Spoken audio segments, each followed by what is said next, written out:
Talking for 20 minutes to myself. Wow. All right, we are live. How funny is that? So, long story short, I was just talking to myself there for like 20 minutes, thinking I was live, waiting for Eric to come on. Thankfully, Eric came on to let me know that we weren't live. So, just to recap, we are coming up on the end of our contest here, and we didn't have a live this Sunday. So I feel like it's been a while since I got to talk to our audience here, but just wanted to utilize these midweek check-ins for just that. Midweek check-in, self-check-in, status report, get an idea for what's working well, what's not working well.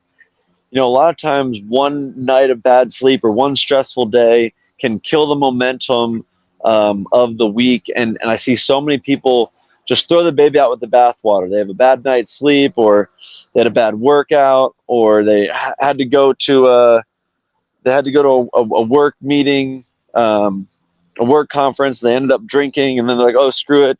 You know, I ruined my goals. I broke my process goals." But it's all right. You just have to take note, make adjustments, and power forward, power through, moving forward. Um, Man, that's a shame. There were so many topics I covered, and now I'm trying to remember them off the top of my head. But essentially, remember that one of the tenets we talk about on this channel all the time is consistency. And one of the major things that helps people keep consistency is having momentum. And there's a great book called Gap in the Gain where they talk about, they do this little exercise where at the end of the day, you write down 3 things that you did really well, that were 3 wins.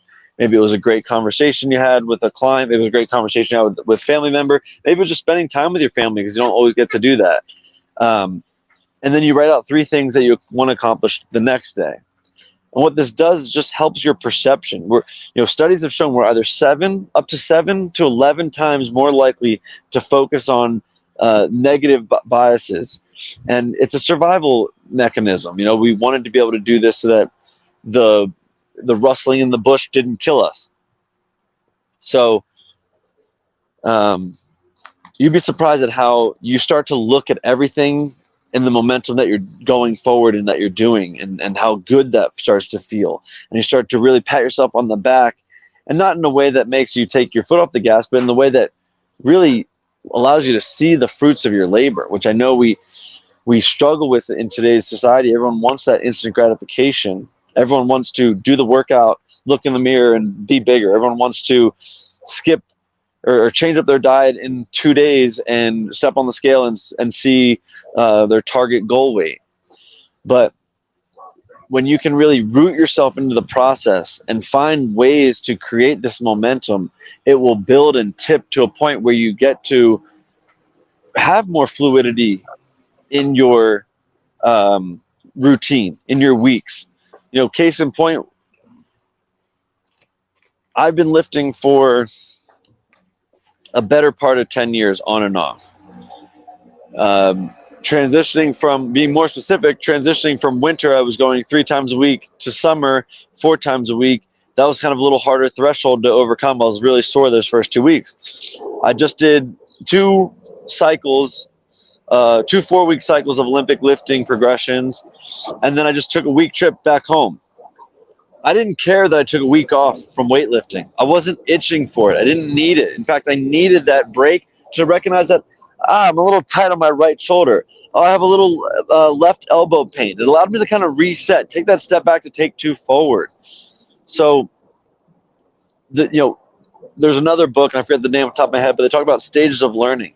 First stage of learning is very type A. And you can think of learning an instrument. I love piano as an example. You learn the notes on the keys, you learn the chords, you learn the progressions, you learn what sounds well together, you learn the scales. And then that second stage of learning is more playful. You start to play around with things. You learn what the lowest common denominator is to have some structure, but then you learn what you can mess around with so you can add your unique fingerprint to it. And think of Beethoven, Mozart. These guys just composed these things, these epics that still are played today. another kind of concept here is flow states. We don't get to mastery by just being robotic and relaying a textbook and staying in theoretical knowledge. We have to get to practical application. And sometimes that doesn't always play out the same way as it did on the textbook side of things. So you might start out, and I just see so many people lose momentum because they start out with this like huge vision in mind. They're going to work out 5 times a week. They're going to prep everything. They're going to sleep 8 hours a night. And then a wrench is thrown in their schedule, or they miss a workout, and they throw the baby out with the bathwater. They feel really downtrodden on themselves, and they lost their momentum. They feel like they're a failure. And in reality, success comes from going from failure to failure without loss of momentum. It's being able to be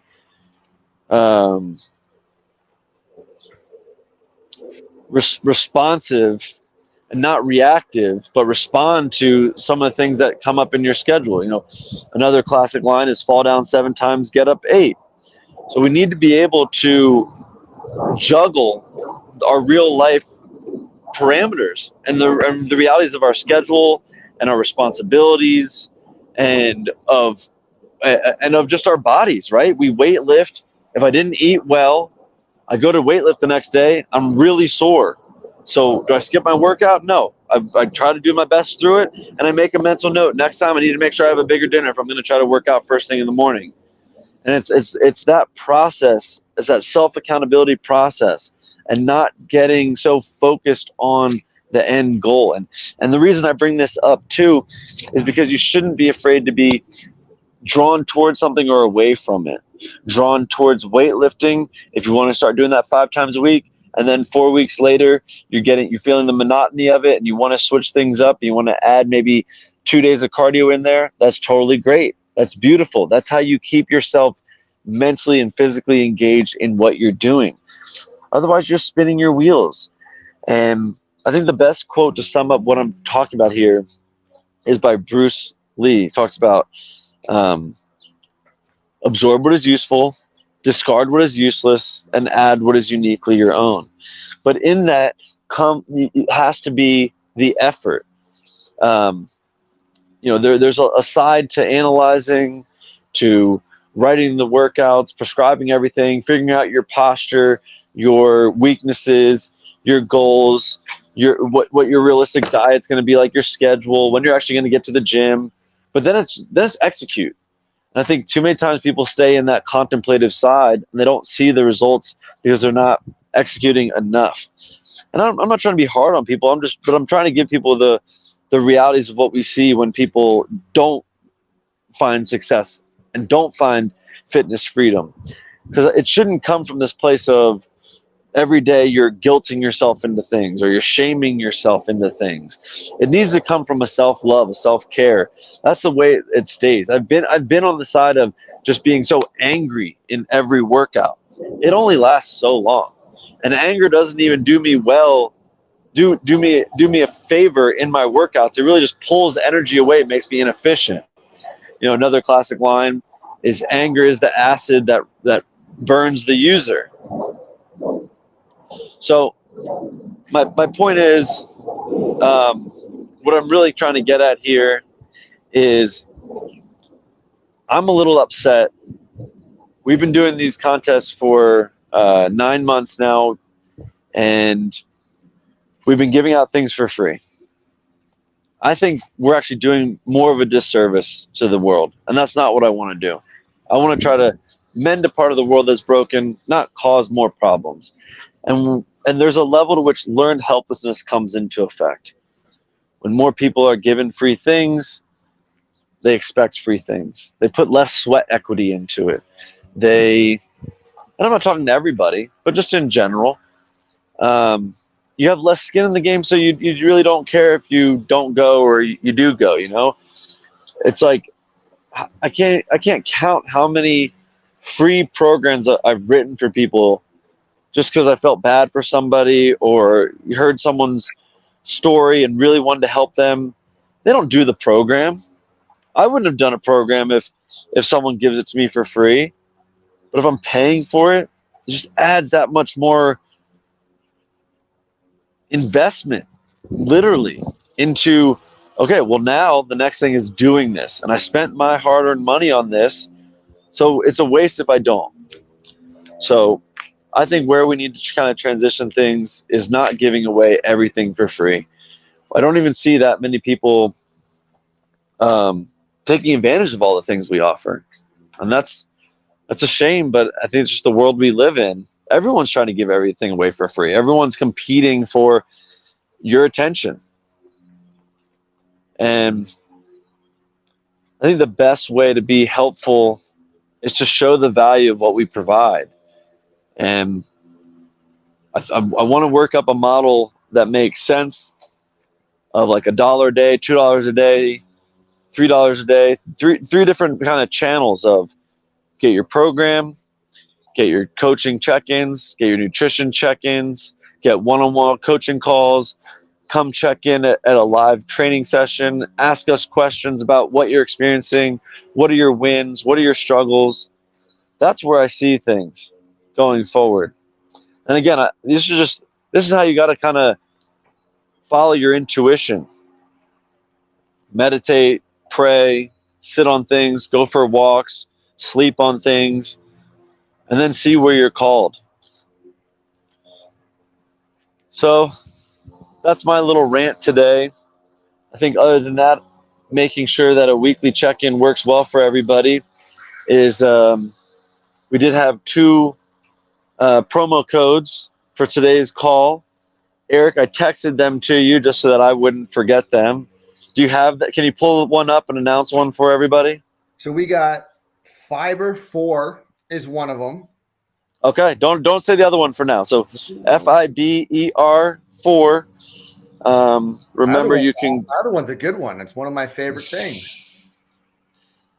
And I'm just gonna type in chat where you go to, just as a reminder. So I linked in chat the homepage for the contest giveaway. We are coming up on less than a month here to give away that grand prize of $1,500 worth of gym equipment. I'm really excited. But yeah, so making this a proper midweek check-in is look at what you're doing well this week. What are your wins? Build momentum upon that. Don't just focus on what you're not doing well. It's so easy to do that. I can do that to myself all day long, and it creates this self-deprecation where we're perseverating on more of what we don't have, and then it can sometimes lead us to paralysis by analysis. So don't beat yourself up. That's what your coach is there for. Just kidding. But seriously, focus on the wins. Another great exercise that the Stoics used to do 2,000 years ago was they would write, what did I do good? At the end of the day, journaling. What did I do well? What could I have done better? And what do I need to be at my best? Simple exercise that will help your perception build in the direction that you want to grow, rather than just focusing on what you don't want to grow. It's too easy to fall down that slippery slope. And I always have these conversations probably every day with people. If I'm trying to walk a tightrope, I think you got the Man on a Wire guy who walked between the Twin Towers. If I'm trying to walk a tightrope, it requires focus, patience, work, but it doesn't mean I'm looking left and looking right and saying, I don't want that and I don't want that. It requires me to stay laser focused on what it is I want to do. And that's the same thing with making changes and completing our transformation, finding fitness freedom through your routine your workout program, finding the center point of health and fitness and energy and time to spend doing the things you love outside of just work. So So yeah, the two exercises, just to repeat, one of them, you at the end of the day, you write 3 wins. They can be small things. Could have been a conversation you had. Could have been time spent with a loved one. Could have been something to do with your fitness journey. And then you write out 3 things you want to accomplish tomorrow. And your brain is going to start to be more aware of the positives and the steps towards the goals you want. Again, process goals. And another great quote by Dr. Norman Doidge from a book called The Brain That Changed Itself is, where attention goes, firing flows, and connections grow. So being able to focus on the positive and kind of break our nature, right? Because you're the nature in you wants to just focus on what you don't have, and just guilt and shame you into progress, and that can be a motivator sometimes, but it only gets you so far. But so that exercise, and then the good, better, best exercise, use those to overcome yo-yoing, to overcome self-deprecating thoughts, to overcome